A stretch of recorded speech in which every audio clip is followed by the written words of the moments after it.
You say I will behave. I promise. You say that you could meet this challenge. You could get into the San Bernardino's iPhone. You say it would take you about 3 weeks, and you'd do it for free.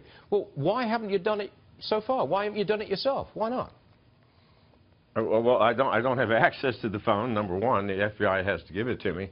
Let me give you some background, Stuart.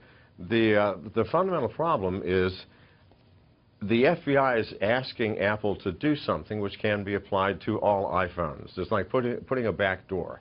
Now, the government says, no, this is not a back door, even though I read the federal complaint and the federal judge's order saying that Apple must comply with the FBI's request to get into encryption.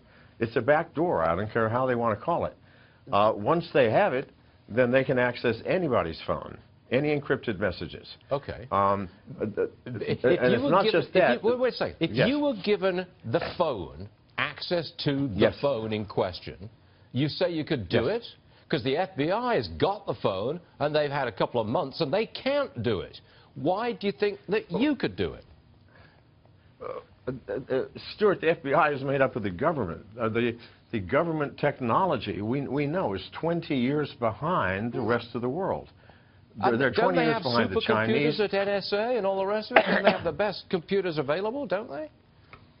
They do, but it requires the best people to run the computers. Here's the problem. In the government, no one is ever fired. No one. Well, no one. I've never heard of a government employee being fired. You just get promoted. So what happens is the technologists within the government have not kept up with the changing times. They need to get rid of the entire technological staff within the government and replace them with hackers from DEF CON. Okay, wait a second. Seriously, look at how incompetent we are. If you got access to the phone, you say it would take you 3 weeks to get into the phone.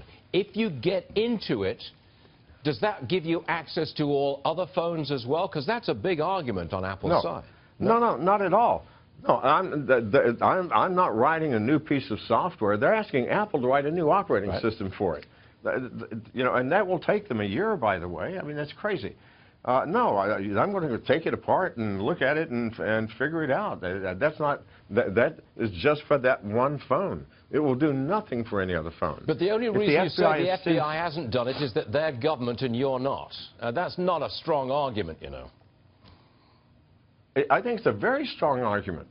Seriously, look at what our government has done. I mean, the Chinese walked off with 21 million records from the Office of Personnel Management. The FBI itself was hacked this month, Stuart, by a 15-year-old boy who walked off with every personnel record, including undercover agents of the FBI. A 15-year-old boy. They are behind the times. Okay. They will not hire. Hacking, Stuart, is not something you can learn.